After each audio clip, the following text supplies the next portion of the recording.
sign a Jacy Sheldon rookie card with property of. The drama surrounding Sophie Cunningham and Jacy Sheldon has become one of the most unexpected yet captivating side stories of the WNBA season, blending fierce competitiveness, protective loyalty, and a touch of perfectly timed humor. All began in the same game that saw Marina Mabrey's infamous body slam on Caitlin Clark, an incident that left Fever fans furious and turned social media into a highlight reel of outrage. But before Mabrey's NFL-style audition even made headlines, there was Jacy Sheldon, who seemed determined to test how much contact she could get away with against Clark. It wasn't a one-off either. This was a continuation of an unsettling trend, the kind of accidental contact that always seemed to find its way to Clark's face or midsection, disguised as aggressive defense but loaded with intent. For Indiana Fever fans, it was the last straw. Clark, the league's biggest draw and ratings magnet, was becoming the target of choice for opponents looking to make a statement, collect clicks, or rattle her into submission. And while most players let these moments slide, from the same game that Marina Mabrey did the with a glare or a complaint to the refs, Sophie Cunningham took a different approach. She filed it away, not as a grievance, but as a mission. The next time she got her chance, Sheldon was going to get a reminder that targeting Clark came with consequences. That moment arrived later in the same game. Sheldon went up for a layup. Sophie delivered a clean but unmistakable foul, a firm bear hug that brought Sheldon to the floor.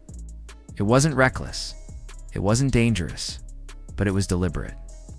Sophie made her point without crossing the line into injury territory.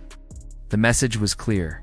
If the referees weren't going to protect Clark, Sophie would. And in that instant, the Fever gained something every great team needs. And throw her to the ground. She didn't body slam her. She didn't do anything. An enforcer with both the skills and the guts to back up her star. But what happened next took the whole situation from an in-game spat to an unforgettable chapter in WNBA rivalry lore. At a Fever fan event, Sophie was in full community mode, signing autographs, posing for pictures, laughing with fans. One supporter slid a Jacy Sheldon rookie card across the table and asked Sophie to sign it. This wasn't just about an autograph. It was about a statement. Sophie took the pen, smiled, and wrote across the card, "Property of Sophie Cunningham." It wasn't just a playful jab. It was a declaration, a branding iron in ink, marking the moment and the matchup as hers. The crowd roared. Lexi Hull, seated next to Sophie, couldn't stop laughing. Fever fans instantly claimed it as canon, a rallying cry for the rest of the season. Enforcer, and I believe took the first step to her becoming the Social media did the rest, spreading the image like wildfire with memes dubbing Sophie Black.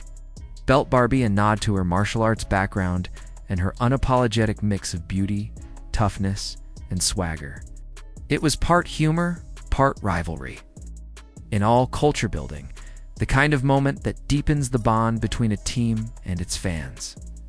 What makes Sophie's rise as the Fever's enforcer so unique is that she's not just a body taking fouls too. Send messages. She's been producing. Since the All-Star break, she's been stepping into threes with confidence, posting double-digit scoring nights and coming through in big moments. Against Phoenix, she dropped 18 points when her teammates struggled to find rhythm. That combination of enforcer mentality and offensive reliability makes her invaluable. She's not a bench warmer making noise for attention. She's a legitimate two-way contributor. on, she still owns Jacy. She still owns Jacy Sheldon. And whose presence changes the temperature of the game. And she's not shy about her feelings toward Clark's importance to the league. Sophie has been one of the few players willing to say publicly, and without hesitation, that Caitlin Clark is the face of the WNBA. She's dismissed any suggestion otherwise as ignorant, even bluntly calling people dumb for trying to downplay Clark's role in raising the league's profile. That kind of unapologetic honesty is rare in professional sports, where players often tiptoe around such statements to avoid backlash. But Sophie isn't tiptoeing. She's walking into the arena with her chin up, ready to defend her star and her stance. Jacy Why Sheldon's own narrative, meanwhile, Cunningham would take her rightful place as the Indiana is traveling in the opposite direction. Drafted 5th overall by the Dallas Wings in 2024, is already on her 3rd team in less than 2 seasons.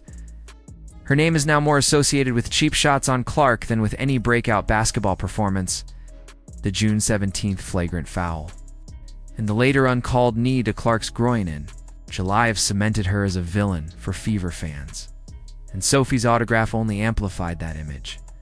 Instead of being remembered for her skill, Sheldon is becoming a cautionary tale about how quickly a player can get typecast in the league's storylines. From a broader perspective, the Sophie-Jacy dynamic shines a light on the WNBA's failure to adequately protect its marquee talent. In most professional leagues, star players are shielded from excessive targeting. In hockey, Wayne Gretzky had enforcers who made sure no one took liberties. Ow. In the NBA, Michael Jordan had teammates who absorbed the technicals for him. Steph Curry has Draymond Green. But in the WNBA, Clark has too often been left to fend for herself, until Sophie stepped up.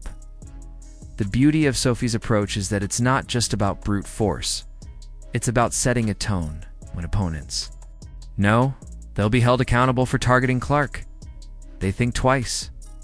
When teammates see someone willing to stand up, they rally closer. And when fans witness it, they invest deeper in the team's identity. The Fever aren't just playing basketball. They're sending a message about unity, toughness, and respect. That's why the property of Sophie Cunningham autograph became more than a joke. It became a symbol that this team isn't going to let its star be bullied without. Answer: a symbol that every shove, every bump, every accidental elbow has a counterpunch. A symbol that this Fever squad has someone who won't just talk about defending her teammates, but will put ink and her body on the line to prove it. And make no mistake, this storyline isn't over. The next Fever-Sun matchup will carry an extra edge. Fans will watch for any hint of Sheldon trying to reclaim some pride. And they'll watch Sophie just as closely, knowing she's ready to respond. The cameras will be waiting, the broadcasters will have their scripts ready, and Fever Nation will be loud. Because now, this isn't just about basketball, it's about territory. In the end, Sophie Cunningham didn't just roast Jacy Sheldon. She elevated herself into the conversation as one of the most beloved players in Indiana, second only to Clark. She proved she could be both protector and producer, enforcer and entertainer. And in doing so, she reminded everyone, teammates, opponents, and fans alike, that in the WNBA, as in any sport, great teams are built not just on talent, but on the willingness to stand together when the game gets rough. So now the question lingers. Was Sophie's bold, inked message the perfect clapback, or did it just raise the stakes for the next showdown? Either way, Fever Nation already knows their answer, and they'll be ready to cheer her on when the battle lines are drawn again. Do you think Sophie Cunningham's property of Sophie Cunningham moment was exactly what the league needed? Or did it just pour gasoline on an already burning rivalry?